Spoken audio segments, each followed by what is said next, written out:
मुझे हायर करते हैं as a consultant and adviser, also a brand promoter. तो मेरा मीडिया और ग्लैमर के साथ थोड़ा मैं जुड़ी रही, लेकिन अध्यात्म में भी मेरी खोजबीन और रिसर्च जारी है। जैसे कि एकाएक आपने बॉलीवुड छोड़ के अध्यात्म की तरफ जाने की वजह क्या वजह थी?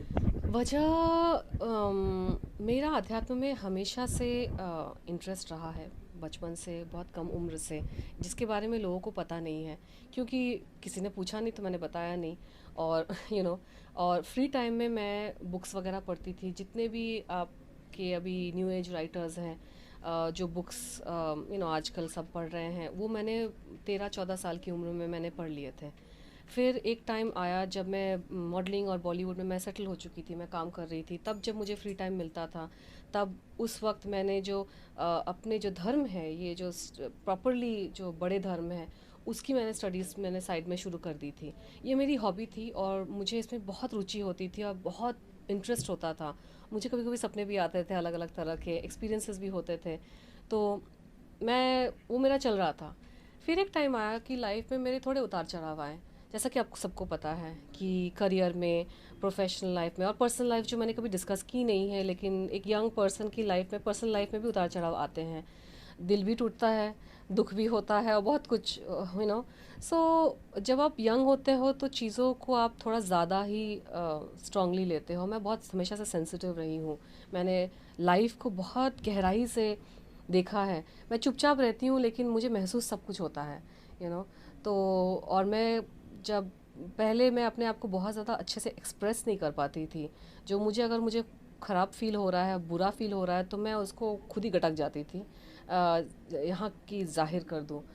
तो उसकी वजह से भी मुझे बहुत ज़्यादा इफ़ेक्ट होता था। तो ये आध्यात्म का रुख ऐसे हुआ कि मैंने एक बार फाइनली हाथ ऊपर किए और बोले कि प्रभु, अगर आप रियली रियल हो, कि दुनिया तो आपको अलग अलग नाम से पुकारती है, जानती है, लेकिन क्या आप सच में हो? अगर आप सच में हो तो प्लीज़ मुझे रास्ता दिखाइए, क्योंकि मुझे अम, इस इस तरह नहीं जीना मुझे। कि अपनी बॉलीवुड तो ऐसी जगह है कि आप कितना भी अचीव कर लो कम है, और हम ऐसे देश में रहते हैं जहाँ पे प्रोत्साहन नहीं मिलता यंग लोगों को। हर कोई आपको ये जताना चाहता है कि आपने क्या नहीं किया लाइफ में, या क्या करने से रह गए, या फिर क्या आपको करना चाहिए। ज्ञान सब दे रहे हैं, ओपिनियन सबके होते हैं, कुछ ज़्यादा ही ओपिनियन होते हैं। अरे भाई, ठहरो ठहरो बस। ज़रूरी नहीं है कि भाग भाग के कहीं पे पहुंचना है, क्योंकि जो पहुंच भी चुके हैं वो भी डिप्रेशन में है। तो क्या पाया? ये भी देखो ना कि सब टॉप पे लोग डिप्रेशन में जा रहे हैं, तो ये तो प्रूव हो गया होता है ना कि टॉप पे जाने के बाद भी लोगों को खुशी मिले, वो ज़रूरी नहीं है। तो अगर कोई अपनी ज़िंदगी अपने तरीके से जी रहा है तो जीने दो उसको। उसको पता है ना, उसको चलना है। उसको अगर कम में खुश है तो खुश है। किसी को पूरी दुनिया मिल गई फिर भी खुश नहीं है, तो क्या क्या कर सकते हैं? तो ये सारी चीज़ें मुझे बॉदर करती थी यहाँ पर। तो ये भी एक रीज़न होता है कि आप उन चीज़ों से दूर जाके आप ध्यान और आध्यात्म में आप चले जाते, तो वहाँ पे कोई बॉदर नहीं करता इन सब चीज़ों को। कोई पूछता नहीं था मुझे आपकी अब नेक्स्ट फिल्म कब रिलीज़ हो रही है, आप आपने वज़न क्यों बढ़ा लिया है, आपने वज़न क्यों घटा लिया, आपके बाल ऐसे क्यों हो गए। किसी को कोई फ़र्क नहीं पड़ता है।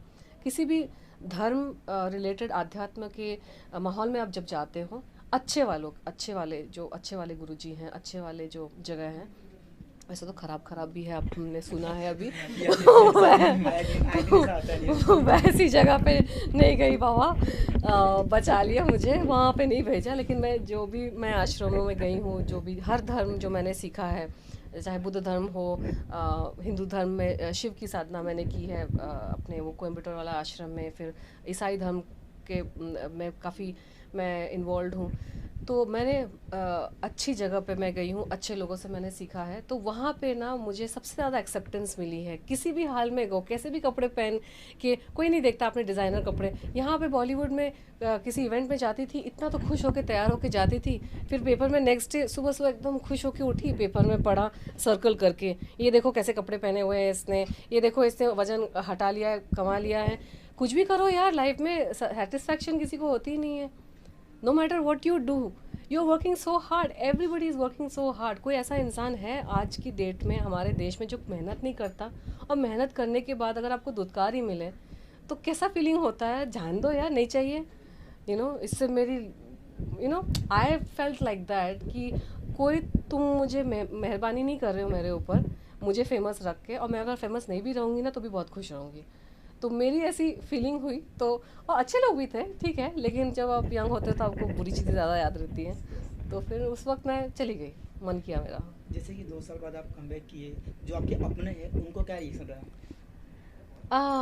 मम्मी तो बहुत खुश हैं, मम्मी पापा बहुत खुश हैं क्योंकि इस साल उनका अमेरिका जाने का कोई प्लान नहीं था, तो मैं यहाँ पे आ गई तो they are very happy. Mummy रोज़ नए नए पकवान बना के मुझे खिला रही हैं। और बॉलीवुड में? बॉलीवुड में मैं सबके साथ टच में नहीं थी ऑब्वियसली, जब मैं काम कर रही थी तो मैंने थोड़ी बहुत जो फिल्में की तो थोड़े बहुत लोगों के साथ टच में थी, जो लोग मुझे पसंद थे उन्हीं के साथ मैंने टच में रखा, सबके साथ मैं टच में नहीं हूँ। तो एकाध लोग, और वैसे एक और चीज़ हो गई थी, जब मैं पहली बार आश्रम गई थी, जो मेरा ब्लैकबेरी था उसमें सारे मेरे कॉन्टैक्ट्स थे, वो ब्लैकबेरी खो गया। तो उसके बाद मैंने भी उस कॉन्टैक्ट्स को वापस लाने की कोशिश नहीं की। मैंने बोला ये प्रभु की इच्छा होगी कि मैं दूर ही रहूँ इन सब चीज़ों से। तो अभी आके मैं नए लोगों से मिल रही हूँ एक्चुअली, मैंने कई बहुत नए लोगों से मैं मिली हूँ। मुझे अच्छा लग रहा है। मैडम, जैसा कि आपने कहा कि आपको भी 6 महीना हो रहा है रहना इंडिया में, तो आजकल 5 बेसिकली महीने 4-5 महीने हाँ। तो बेसिकली वेब सीरीज का दौर चल रहा है, तो आप फिल्मों के अलावा वेब सीरीज को देखेंगे या वेब सीरीज बनना चाहेंगे फ्यूचर? किसी ने पूछा था मुझे रिसेंटली वेब सीरीज़ के बारे में, लेकिन ये सारा डिपेंड करता है कि मुझे प्रोजेक्ट पसंद आता है कि नहीं। और एक चीज़ मैं ख़ास बोलना चाहती हूँ, मेरे ना मन से चीज़ें निकलती हैं। मैं एक उदाहरण देती हूँ।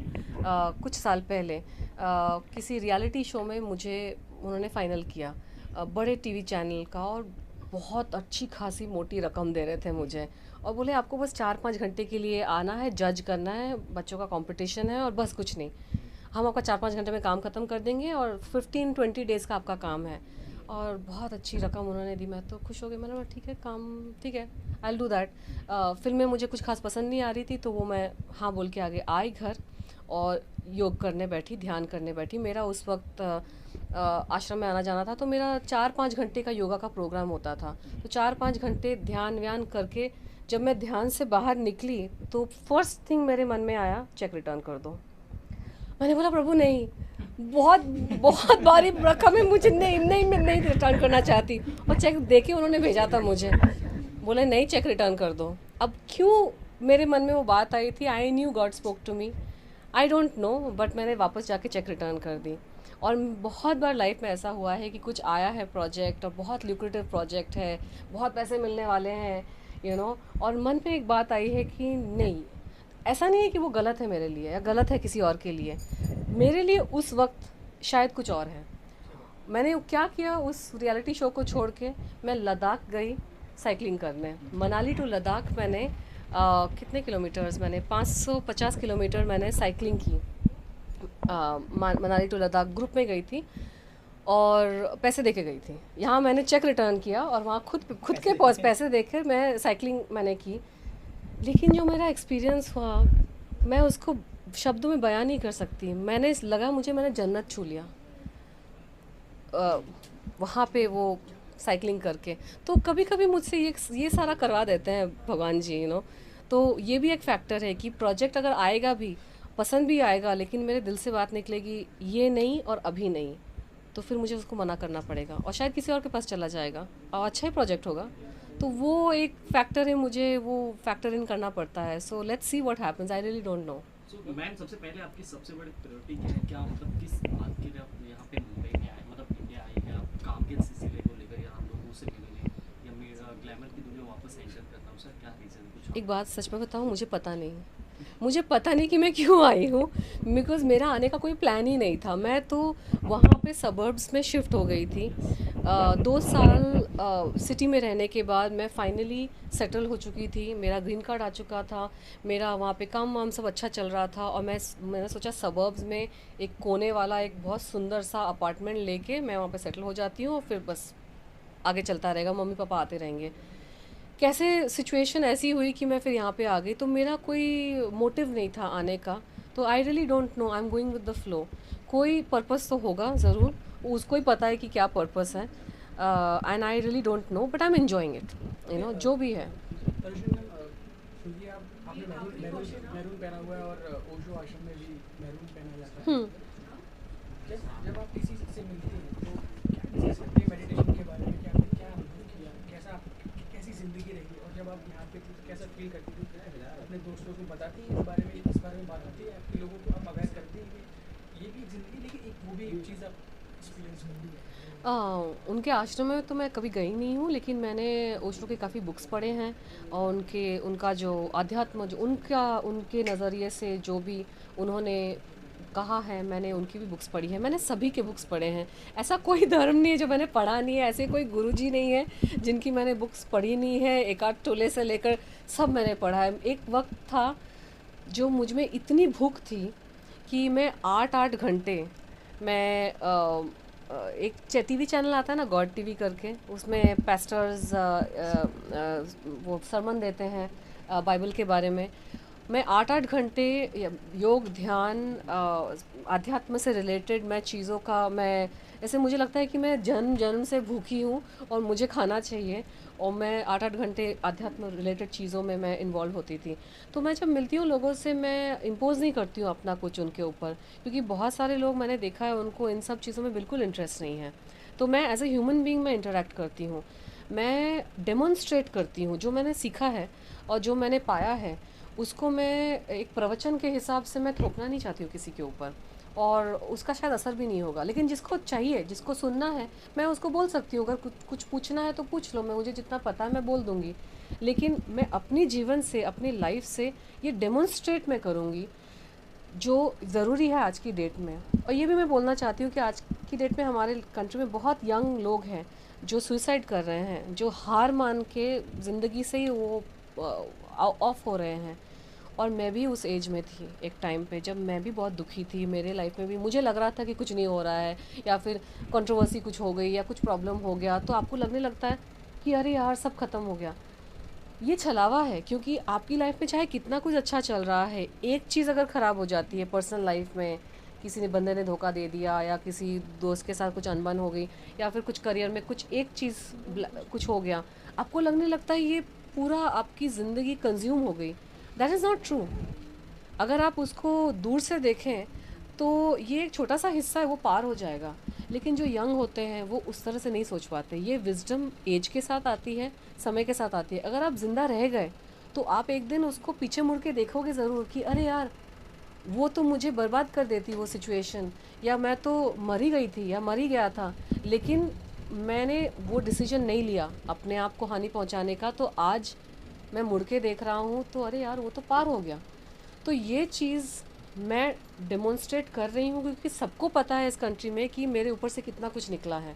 लेकिन अगर आज मैं खड़ी हूँ और ज़िंदा हूँ और खुश हूँ, तो आप ये सोचिए कि आप भी उस जगह पे जा सकते हैं। अगर आपने आज हार नहीं मानी और पकड़ के रखा ज़िंदगी को किसी तरह से भी, तो आप भी उस जगह पे जाके एक दिन आप मुड़ के देखोगे कि अरे यार बहुत तकलीफ़ हुई थी, लेकिन अच्छा हुआ मैंने हार नहीं मानी, क्योंकि वो चीज़ें निकल गई और अब माहौल बदल गया। हर चीज़ बदल जाती है। कोई चीज़ जो जैसी है, चाहे कितना भी ख़राब हो और कितना भी अच्छा हो, वैसा नहीं रहेगा।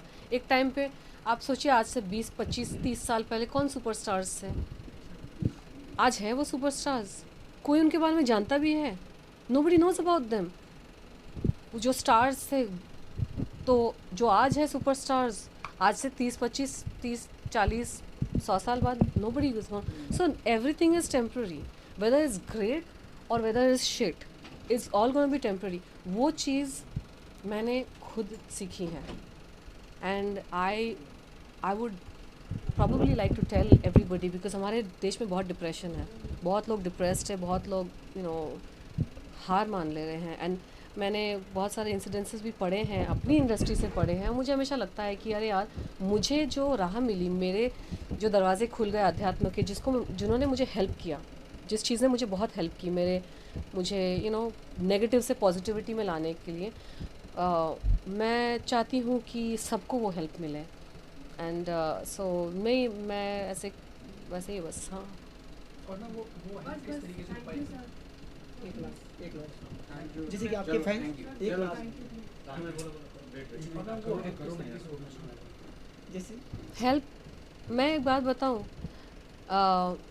मैं बचपन से, मेरे पापा एक चीज़ मेरे को बोलते थे कि तुमको पता है कि हमारे देश में इतने ज़्यादा धर्म गुरु और संत महात्मा क्यों पैदा होते हैं? तो मैं बोलती थी पापा क्यों? बोलते क्योंकि हमारे देश में सबसे ज़्यादा अंधकार है, इतनी बड़ी जनसंख्या वाली कंट्री है और सब एक दूसरे को चोंच मार रहे हैं और उनको खुद भी रियलाइज़ नहीं हो रहा है कि वो कितना दुख पहुंचा रहे दूसरे को। माइंडलेसली बिना सोचे समझे आपने मुंह से अपनी बात निकाल दी, वो तीर जैसी होती है, एक बार निकल गई मुंह से तो वापस नहीं आती है, लेकिन उसका जो रिपरकशंस होता है, उसका जो असर होता है वो उस इंसान की ज़िंदगी में शायद 10, 12, 20 साल, 50 साल तक रह जाए।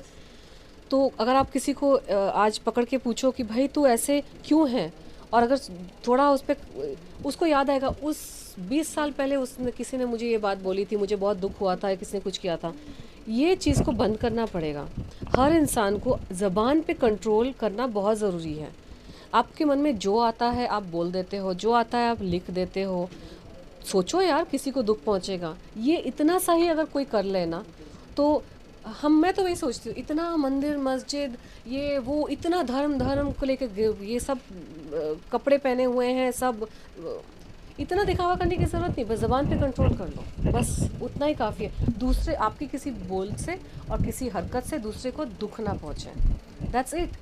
इतना तामझाम हो रहा है, नो इट्स नॉट। भगवान जी वहाँ बैठ के उनको नहीं चाहिए तुम्हारा दूध, तुम्हारा दही, तुम्हारा घी, तुम्हारा बकरा बकरी नहीं चाहिए। वो चाहता है कि सब लोग खुश रहें, हम खुश रहें, हम सुकून से रहें and we should be happy. तो वो खुद आके तो कैसे करेंगे, हमको करना पड़ेगा ना।